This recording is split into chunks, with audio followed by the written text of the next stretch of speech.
Hi అండి, welcome to Ratna channel. ఎలా ఉన్నారు? అందరూ బాగున్నారా? ఈరోజు మీరు చూస్తున్నారు వేడి వేడి రుచికరమైన పప్పు దోసకాయ విత్ పొట్టు వడియాలు అలాగే పిండి వడియాలండి. జంతికి వడియాలు అంటారు వీటిని. చూసారా? మరి ఎంతో రుచికరమైన పప్పు దోసకాయ విత్ స్నాక్ ఎలా తయారు చేయాలో చెప్పేస్తాను, వచ్చేయండి. ఈ పప్పు దోసకాయకి ముందుగా మనం కందిపప్పును నానబెట్టుకుని ఉంచుకోవాలండి. కడుక్కొని 2-3 సార్లు కడుక్కొని నానబెట్టుకుంటే గమ్మున ఉడుకుతుంది. మీకు అప్పటికప్పుడు అవ్వాలి అనుకునే వాళ్ళు ఒక సోడా పలుకు కానీ లేదా మంచి నూనె కానీ వేసి గ్యాస్ మీద పెట్టుకోండి.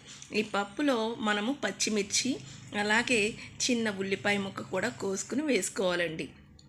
మరి పప్పు నానిన తర్వాత అయినా మరి ఉడకబెట్టాలనుకున్నప్పుడైనా గ్యాస్ వెలిగించి పెట్టుకొని కొంచెం నీళ్ళు పోసుకొని పప్పు బాగా ఉడికేదాకా పెట్టుకోవాలండి.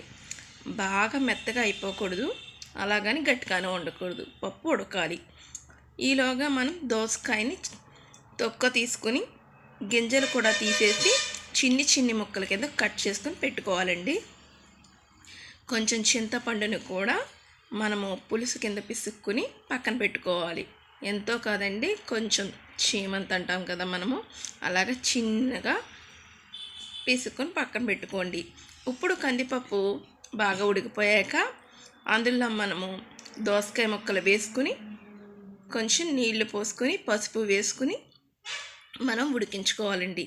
ఈలోగా తాలింపు కోసం వెల్లుల్లి రెమ్మల్ని తీసుకొని చితక్కొట్టుకుని పక్కన పెట్టుకోవాలి. మినపప్పు, జీలకర్ర, ఎండుమిర్చి, కరివేపాకు, కొత్తిమీర, ఆవాలు వీటిని పక్కన పెట్టుకోండి. ఈలోగా పోపు వేసుకుందాం. మనము చిన్న పాన్లో ఆయిల్ వేసుకుని వెల్లిపాయ వేసి వేగాక ఆవాలు వేసి వేయించుకొని జీలకర్ర, ఎండుమిర్చి, కరివేపాకు అలాగే కొత్తిమీర కూడా వేసుకుని మినప్పప్పును కూడా వేసుకుని వేయించుకోవాలండి. వేగాక అప్పుడు మనము ఉడికిన పప్పు ఉంది కదండి, ఆ పప్పులో మనం దోసకాయ వేసాక ఉడికిన తర్వాత కొంచెం చింతపండు పిసికి పెట్టుకున్నాం కదా, ఆ పులుసు వేసి ఒక 5 to 10 minutes ఉడికించుకోవాలి. ఉడికాక అప్పుడు ఆ పప్పులో ఈ తాలింపు వేసుకుని మీ రుచికి సరిపడినంత ఉప్పు వేసుకుని కలుపుకొని పెట్టుకుంటే సరే. అంతేనండి, ఎంతో రుచికరమైన పప్పు దోసకాయ రెడీ. మీకు నచ్చినట్టయితే కింద కామెంట్ చేయండి. ఒక్కొక్క ఊరిలో ఒక్కొక్క జిల్లాకు ఒక్కొక్క రకంగా పప్పు అనేది చేస్తారు కదండి. మాకైతే పశ్చిమ గోదావరి జిల్లా వాళ్ళం, మరి గోదావరి వాళ్ళకి ఎలాగా ఉంటుంది పప్పు. మరి ఎంతో రుచికరమైన ఈ దోసకాయ పప్పు మీకు నచ్చినట్టయితే ఒక లైక్ చేయండి, షేర్ చేయండి, ఛానల్ని సబ్స్క్రైబ్ చేయండి. మా వీడియోస్ అన్నీ మీకు రావాలి అంటే కింద సబ్స్క్రైబ్ చేసుకోండి. సబ్స్క్రైబ్ చేసుకోవడం వలన ఛానల్ని మీకు ప్రతి వీడియో వస్తుంది.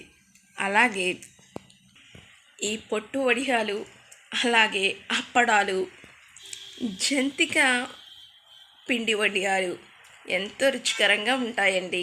మీకు నచ్చినన్ని వడియాలు పెట్టుకొని పప్పుతో తినేయండి. Thank you for watching. Bye.